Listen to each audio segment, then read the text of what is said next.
السلام علیکم۔ آج بات کریں گے ڈونلڈ ٹرمپ کے اس مطالبے کے اوپر جو انہوں نے پاکستان، سعودی عربیہ اور قطر سے کیا ہے۔ 21 مئی کو ایک ڈونلڈ ٹرمپ نے کانفرنس کال کی جس میں انہوں نے مختلف اسلامی ممالک کو، جن میں ایجپٹ، ترکی، پاکستان، قطر، سعودی عربیہ، یہ مختلف ممالک شامل تھے، اور اس میں ان کے ایران کے ساتھ ہونے والے جو مذاکرات ہیں اور موجودہ کوئی بھی جو پاسبل ڈیل ہے، اس پہ وہ بات کر رہے تھے۔ اس سے ایک دن پہلے انہوں نے ان کے جو بہت قریبی سینیٹر ہیں لنزے گراہم،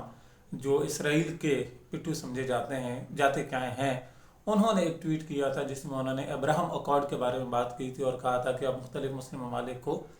اسرائیل کو، یا جو ابراہم اکارڈ ہے، اس کو جوائن کر لینا چاہیے۔ اب ابراہم اکارڈ جو ہے، یہ بیسیکلی ایک معاہدہ ہے جو 2020 میں ڈونلڈ ٹرمپ نے انٹروڈیوس کرایا تھا، جس میں اسرائیل ہے اور مختلف اسلامی ممالک ہیں جیسے کہ جارڈن ہے یا یو ای ہے، اور ان ممالک نے اس معاہدے کو جوائن کر کے اسرائیل کے ساتھ اپنے سفارتی اور تجارتی تعلقات جو ہیں وہ قائم کیے تھے۔ سفارتی تعلقات قائم کرنے کا مقصد یہ ہے کہ آپ اسرائیل کو ایکسیپٹ کر رہے ہیں اور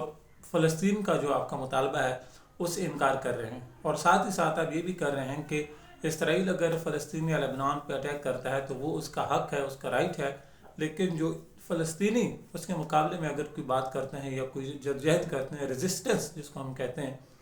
وہ کرتے ہیں، تو وہ آپ اس سے بھی انکار کر لیتے ہیں۔ اب پوری دنیا میں کچھ ہی مسلمان ممالک ایسے ہیں جو کہ امپورٹنس رکھتے ہیں، جن میں خوش قسمتی سے پاکستان بھی ایک ہے۔ یو ای ہو گیا یا عمان، جارڈن، ان ملکوں کی کیا مطلب اوقات ہے، یہ اسرائیل اور امریکہ کے پٹھو ہیں شروع سے۔ ویسے تو ہم بھی ماشاءاللہ تقریباً ٹھیک ٹھاک غلام ہیں، لیکن اسرائیل کے معاملے میں ہمارا ابھی تک تو ایک اچھا سٹانس رہا ہے کہ ہم اسرائیل کو کبھی بھی جو دو طرفہ جو ٹو اسٹیٹ سولوشن ہے اس کے بغیر ایکسیپٹ نہیں کریں گے۔ تو جو 21 مئی کی میں بات بتا رہا تھا، ڈونلڈ ٹرمپ نے کانفرنس کال کی جس میں انہوں نے یہ تین جو ملک ہیں، یہ وہ ایسے ممالک ہیں جنہوں نے ابھی اس اسرائیل کا جو ابراہم اکارڈ ہے اس کو نہیں ایکسیپٹ کیا ہوا۔ تو انہوں نے اس ابراہم اکارڈ کو جوائن کرنے کا جب ذکر کیا کہ ان ممالک کو میں چاہتا ہوں، یا انہوں نے مطلب خواہش ظاہر کی کہ جوائن کر لینا چاہیے، تو ایکسیوس کے مطابق، جو ایک بڑا فیمس نیوز نیٹ ورک ہے اور آج کل ڈونلڈ ٹرمپ کے یا یونائٹڈ اسٹیٹس کے بہت قریب سمجھا بھی جاتا ہے اور وہ اچھی اچھی خبریں بھی لے کر آتے ہیں، تو ان کے مطابق پوری کانفرنس کال خاموش ہوگی، اور اس قدر خاموش ہوگی یعنی کہ نہ قطر نے، نہ سعودی عرب نے، نہ پاکستان نے، اور نہ کسی بھی اور ملک نے اس ٹاپک پہ کہ مسلمان ممالک کو یا ایران کو یا ہم لوگوں کو ابراہم اکارڈ جوائن کر لینا چاہیے، اس پہ کسی نے بھی جواب ہی نہیں دیا۔ اور ڈونلڈ ٹرمپ کو پوچھنا پڑا باقاعدہ کال پہ کہ آر یو گائز دیئر، کہ بھائی ہلو، بات سن رہے ہو، ادھر ہی ہو، زندہ ہو، کدھر چلے گئے، غائب ہو گئے۔ تو یہاں سے آپ اس چیز کی انٹینسٹی کا اندازہ لگا سکتے ہیں کہ پاکستان، سعودی عربیہ اور قطر جو ہیں وہ کیا سوچ رہے ہیں۔ سعودی عربیہ کی طرف سے تو بیان آیا ہے کہ وہ مطلب نہیں کرنے جا رہے، اور محمد مالک کے شو میں پاکستان کے ڈیفنس منسٹر خواجہ آصف نے بھی یہ بیان دیا ہے کہ پاکستان کا اپنا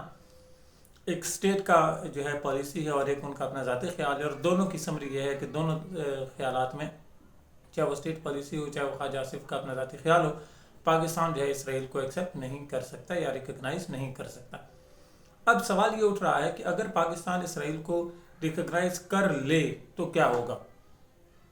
تو اس کا سب سے پہلا نقصان یہ ہے کہ اسرائیل کا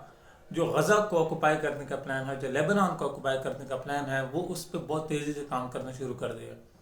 آپ کو یاد ہوگا غزہ پیس بورڈ کے نام سے ایک آپ سمجھے ڈونلڈ ٹرمپ نے ایک کھچڑی بنائی تھی جس میں پاکستان بھی دوڑتا دوڑتا پہنچ گیا تھا کہ ہم تو پتہ نہیں کیا اکھاڑ لیں گے اس پیس بورڈ میں شامل ہو کر۔ تو اس پیس بورڈ میں اسرائیل کو جو انہوں نے غزہ کا 53% جو ایریا انہوں نے قبضہ کر لیا تھا، وہاں پہ رک کر آہستہ آہستہ پیچھے ہٹنے کا کہا گیا تھا کہ اسرائیل اب آہستہ آہستہ پیچھے ہٹے گا۔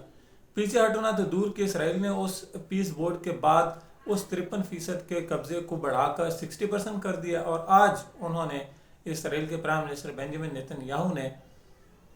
اپنی فوج کو یہ حکم دے دیا کہ وہ 60% سے بڑھا کر 70% کر دیں، اور غزہ کا 70% جو حصہ ہے وہ اب اسرائیل کے قبضے میں چلا جائے گا۔